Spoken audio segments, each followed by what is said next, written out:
Hello everyone, welcome to Education World. This is Navjot Kaur and today's topic is national income and its related aggregates. Difference between market price and factor cost. Net indirect taxes is difference between two. दोनों में difference क्या है? सिर्फ net indirect taxes. और net indirect taxes है क्या? It is the difference between indirect taxes and subsidies. Net indirect taxes are the difference between total indirect taxes imposed by government and subsidies given by it.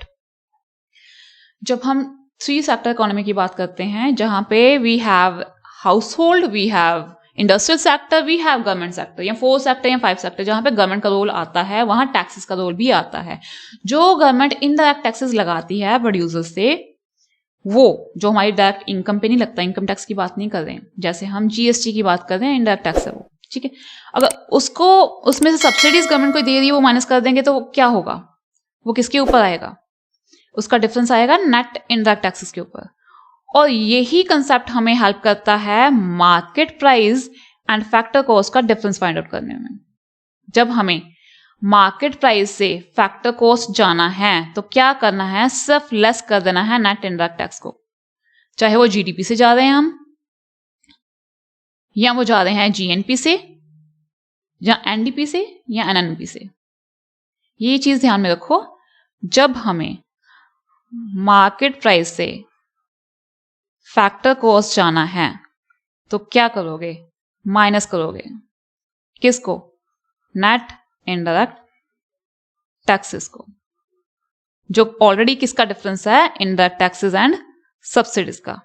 So GDP at market price minus net indirect taxes, GDP at market price minus net indirect taxes क्या बनता है हमारा? GDP at factor cost. और अगर हम GNP at market price minus net indirect taxes लेंगे तो हमारा आएगा जीएनपी एट फैक्टर कॉस्ट. अगर जीडीपी एट मार्केट प्राइस में से नेट इनडायरेक्ट टैक्सेस माइनस कर देंगे तो एनडीपी एट फैक्टर कॉस्ट आ जाएगा.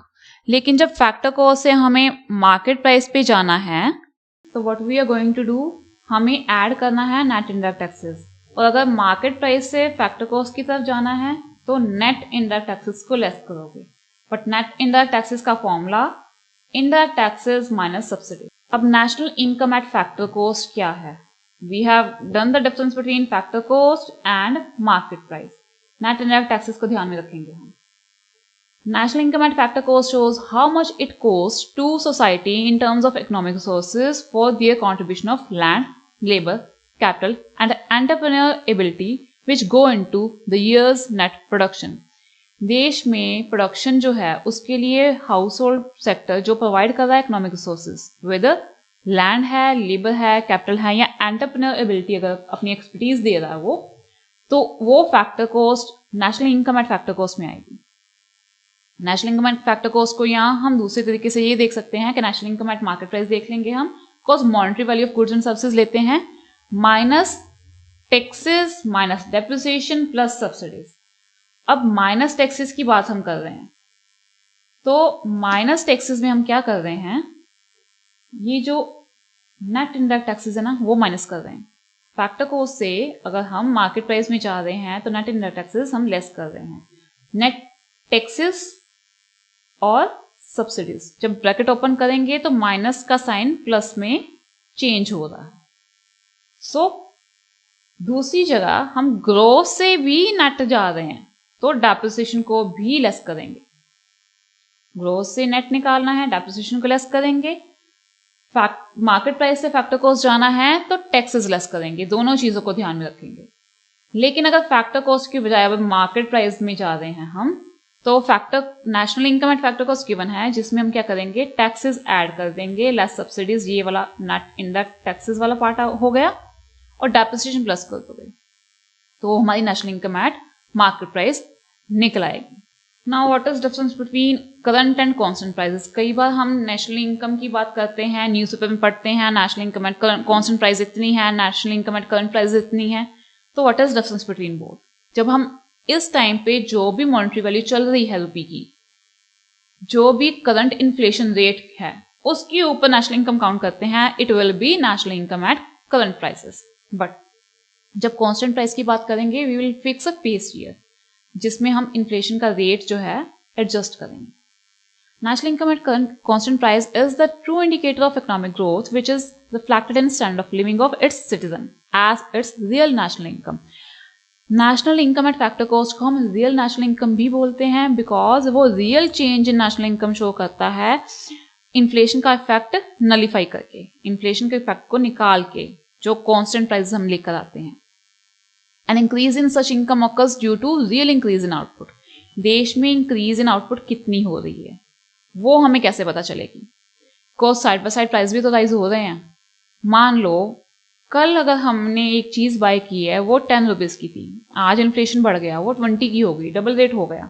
ठीक, तो क्या वो 10 और 20 से प्रोड्यूसर की इनकम तो बढ़ रही है, क्या प्रोडक्शन बढ़ रही है उससे? वही चीज़ है, एक ही गुड है जिसकी वैल्यू 10 रुपीज़ है, वही एक गुड है जो 20 रुपीज़ की है. अब मैंने जो पे किया वो प्रोड्यूसर की इनकम हो गई. ठीक है, लेकिन क्या इससे नेशनल इनकम इंक्रीज हो रही है? नहीं, बिकॉज आउटपुट नहीं इंक्रीज हो रही. So we take into consideration constant prices to find out the real increase in national income. अब करंट प्राइजेस में जो भी अब इन्फ्लेशन रेट चल रहा है उसके अकॉर्डिंगली हम जब क्लब कर लेते हैं टोटल इनकम को, will have the concept of national income at current prices. It does not accurately reflect economic status of the nation as it is monetary income and not real income. An increase in such income may occur due to rise in price of goods and services, while there is no real increase in number of goods and services produced. अब example लेते हैं, let's see. अगर हमारे पास हम national income की बात करें तो नेशनल इनकम हम लेते हैं monetary value of goods and services produce in India, price of the good into quantity. मान लो देश में आज 10 रुपए की गुड बिक रही है एंड क्वांटिटी हमने प्रोड्यूस की है से 1000, तो टोटल नेशनल इनकम कितनी बन रही है? 10,000 रुपये. क्लियर? ये करंट हमारी नेशनल इनकम है. लेकिन अगर हम कहते हैं कि नेक्स्ट डे ही हम इंक्लूड कैलकुलेट करते हैं हमारी national income, price into quantity formula same है, गुड्स प्रोड्यूस हुई हमारी वही 1000, बट इन्फ्लेशन बढ़ गया, वो 10 की बजाय हो गई 12 की, तो नेशनल इनकम कितनी की हो गई? 12,000 की. So the difference between both is 2000. तो हम तो यही बोलेंगे ना कि कल हमारी नेशनल इनकम 10,000 थी, अब हो गई इंक्रीज होके 12,000, तो 2,000 की हमारी नेशनल इनकम इंक्रीज हो गई. ये कौन करंट प्राइस के अकॉर्डिंगली चल रहे हैं, हम इन्फ्लेशन को इंक्लूड कर रहे हैं. लेकिन अगर एक्चुअल में देखें आउटपुट में कोई चेंज नहीं आया, इट मीन्स हमारी जो रियल नेशनल इनकम है वो इंक्रीज हुई नहीं, बिकॉज प्रोडक्शन तो सेम रही. बस क्या चीज चेंज हुई? हमारा प्राइस. तो 2000 का जो डिफरेंस आया ना वो इन्फ्लेशन की वजह से आया, वो नेशनल इनकम में रियल चेंज नहीं बता रहा, इन्फ्लेशन का पार्ट आ रहा है. सो उसको रिमूव कैसे करेंगे हम? उसके लिए हम क्या करते हैं, एक बेस ईयर लेते हैं, और बेस ईयर में हम क्या करेंगे, उसके अकॉर्डिंगली ही हम एडजस्ट करेंगे अपनी नेशनल इनकम को. अब इसी से हम नॉमिनल एंड रियल जीडीपी की बात करेंगे. Constant and current prices, I hope so सभी को क्लियर होगा कि आज के टाइम पे जो इन्फ्लेशन रेट है उसकी मॉनेटरी वैल्यू के ऊपर जो भी आज के टाइम पे हम कैलकुलेशन कर रहे हैं वो करंट प्राइसेस में आएगा. लेकिन कोई बेस ईयर लेते हैं हम, इन्फ्लेशन को के इफेक्ट को नील करते हैं हम किसी फॉर्मूले के साथ, तो हमारा कांस्टेंट प्राइस के साथ आएगा. अब नॉमिनल जीडीपी क्या है?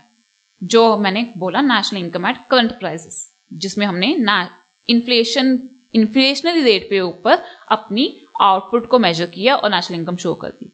सो nominal GDP refers to just GDP, tracks total value of goods and services produced in an economy in a given period of time by calculating all their quantities and their prices. जितनी भी quantity produce की और जो भी इस time पे price चल रहा है 10, 20, 30 जितना भी चल रहा है वो हम मल्टीप्लाई कर देंगे, we will get national nominal GDP. लेकिन रियल क्या होगा? Real GDP is nominal GDP adjusted for inflation, जिसमें क्या किया हमने, इन्फ्लेशन को एडजस्ट कर दिया. मीन्स के ये कॉन्स्टेंट प्राइस पे ले आए हम. एडजस्ट कैसे करेंगे? Real GDP tracks total value of goods and services calculating quantities but using constant prices. Inflation का रेट हमें एडजस्ट करना पड़ेगा, वो कैसे करेंगे हम? वो इस फॉर्मूले के साथ, GDP price deflator, nominal GDP divide by real GDP into 100, GDP price deflator होता है। Real GDP is used to measure actual growth of production without any distorting effect from inflation. Inflation को ध्यान में नहीं रखते हम। अगर कल हमने मेजर किया तो इन्फ्लेशन रेट था 5%, तो इसी 5% के ऊपर ही आज भी मेजर करेंगे हम।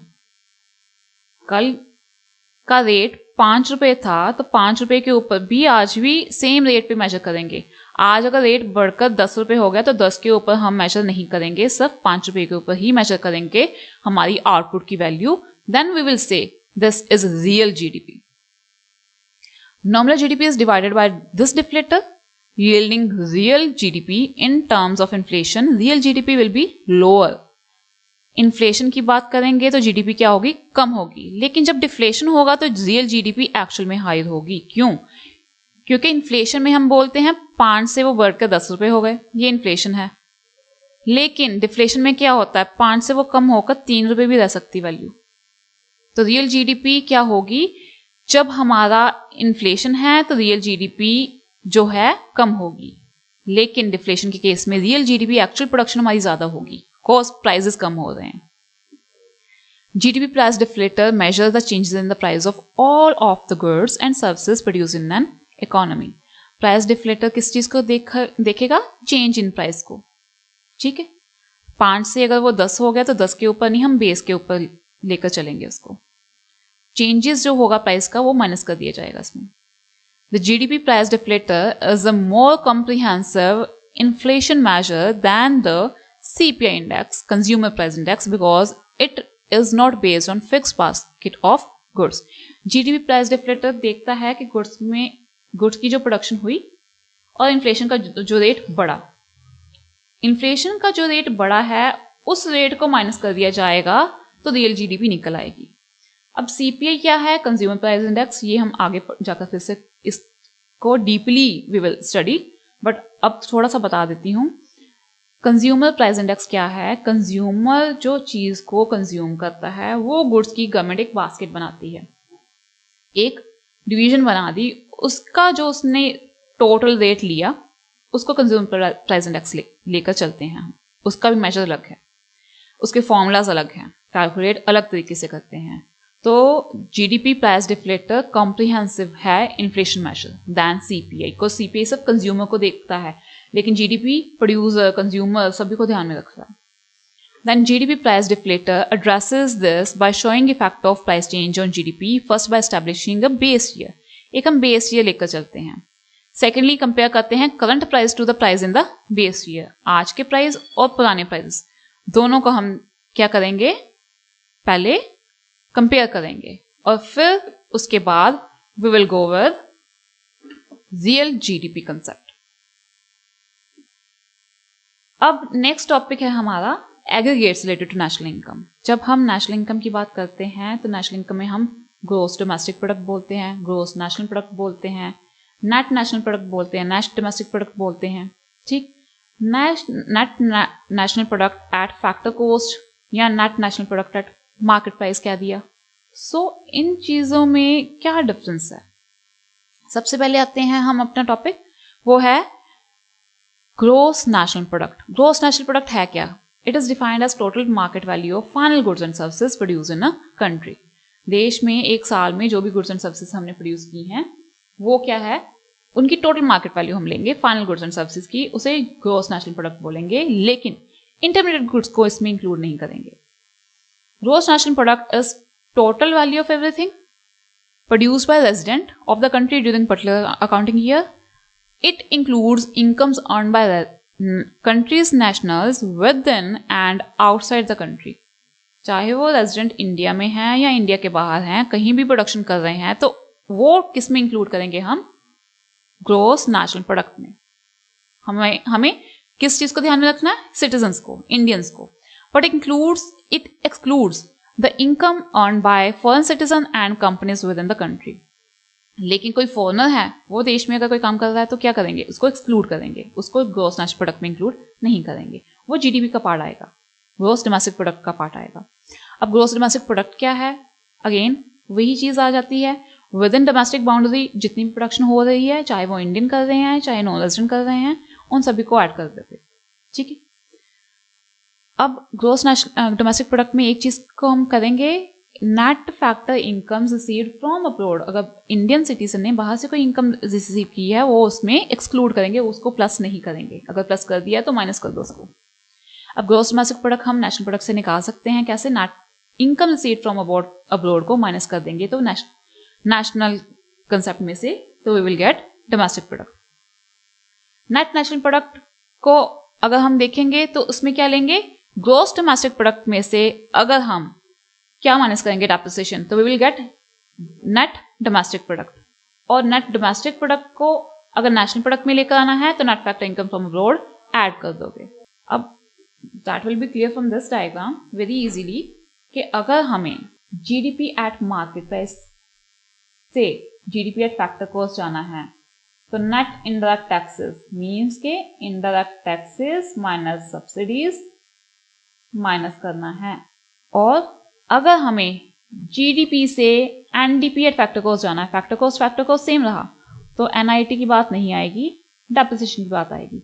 Means if we are going from gross to net तो लेस डेप्रिसिएशन, और अगर नेट से ग्रोस जाना है तो प्लस डेप्रिसिएशन। उसके बाद आता है हमारा डोमेस्टिक एंड नेशनल। डोमेस्टिक और नेशनल में डिफरेंस है net factor income from abroad. अगर जी से एन चेंज करना है तो डेप्रिसिएशन देखो, अगर डी से एन देखना है तो net factor income from abroad देखो। लेकिन अगर मार्केट प्राइस से फैक्टर कॉस्ट देखना है तो किसको देखोगे, नेट इनडायरेक्ट टैक्सेस। ये तीन चीजों को ध्यान में रखना आपने। जीडीपी एट मार्केट प्राइस से जीडीपी एट फैक्टर कॉस्ट गए तो नेट इनडायरेक्ट टैक्सेस माइनस कर दिए। जीडीपी एट मार्केट प्राइस से GDP eight NDP at factor cost लेकर जाओगे तो क्या करोगे, पहले नेट इनडायरेक्ट टैक्सेस लेस करोगे, मीन्स के एमपी को फैक्टर कॉस्ट में कन्वर्ट किया। फिर जीडीपी से एनडीपी लेकर आओगे तो डेप्रिसिएशन लेस करोगे, मीन्स के फैक्टर कॉस्ट को कन्वर्ट करने के बाद अब जी को एन में कन्वर्ट कर दिया। अगर जीडीपी एट फैक्टर कॉस्ट से मार्केट प्राइस जाना है तो net indirect taxes less plus कर दोगे, फैक्टर कॉस्ट से मार्केट प्राइस जा रहे हो। और जगह अगर एनडीपी से जीडीपी जा रहे हो तो सिर्फ डेप्रिसिएशन प्लस करोगे, मीन्स एन से जी जाओगे तो प्लस करोगे डेप्रिसिएशन, जी से एन जाओगे तो माइनस करोगे। अगर मार्केट प्राइस से फैक्टर कॉस्ट जाओगे तो एनआईटी माइनस करोगे, अगर फैक्टर कॉस्ट से मार्केट प्राइस जाओगे तो एनआईटी प्लस करोगे।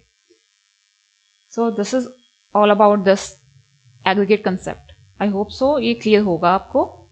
अब लास्ट इसमें टॉपिक आता है हमारा वेलफेयर एंड जीडीपी। हम देखते हैं देश में जितनी भी गुड्स प्रोड्यूस हो रही हैं उससे वेलफेयर हो रही है या नहीं हो रही। जनरली इकोनॉमिस्ट क्या करते हैं, दोनों को रिलेट करते हैं। GDP gross domestic product is essentially an indicator of economic activity. देश में कितनी इकोनॉमिक एक्टिविटी हो रही है, प्रोडक्शन, डिस्ट्रीब्यूशन, कंजम्पशन, ये चीजें कितनी हो रही हैं वो जीडीपी से we are clear. But GDP tends to correlate with consumption, which in turn is known as proxy for welfare. GDP से पता चलता है कि गुड्स प्रोड्यूस हुई तो कंज्यूम कितनी हुई, लेकिन हम सोचते तो हैं कि जितनी कंजम्पशन बढ़ेगी उतनी ही वेलफेयर बढ़ेगी। क्या ये कंजम्पशन इक्वल है या नहीं है उसको ध्यान में नहीं रख रहे हैं। फिर आता है increase in GDP means increase in output. Production बढ़ गई लेकिन अज्यूम करते हैं बाकी चीजें सेम रही, इन्फ्लेशन सेम रहा, देश में नेचुरल क्लैमिटी कोई नहीं है, बाकी प्रॉब्लम्स अनएम्प्लॉयमेंट की, पॉवर्टी की, वो चीज़ें नहीं है, बाकी चीज़ें सेम रही हैं। ये सोचते हैं हम, प्रोडक्शन बढ़ रही है तो देश की तरक्की भी हो रही है। High GDP means greater the flow of goods and services, meaning thereby greater availability of goods and services per person. देखते हैं कि देश में अगर 1 लाख से बढ़कर 20 लाख की प्रोडक्शन हो गई है तो गुड्स बढ़ गई हैं तो नो डाउट सिटीजन को गुड्स मिलेंगी भी।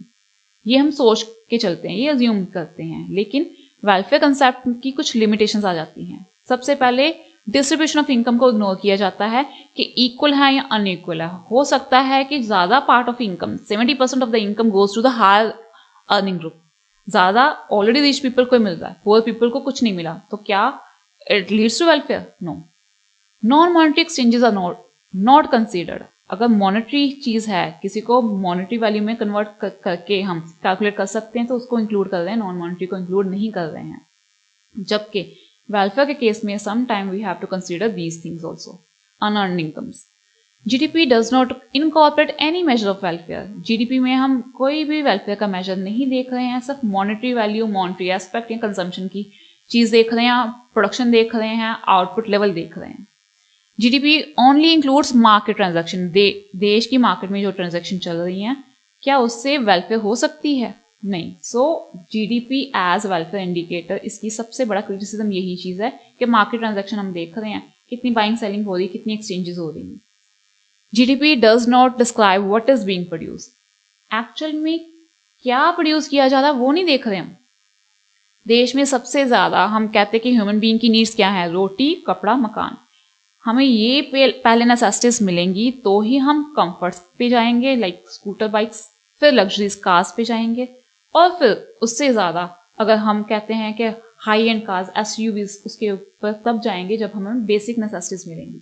तो कंपोजिशन ऑफ प्रोडक्शन, जीडीपी में उस चीज़ को इग्नोर किया जाता है, सबको टोटल कर लेते हैं हम, ये नहीं देखते नेसेसिटीज कितनी है, कंफर्ट कितनी, लग्जरीज कितनी है।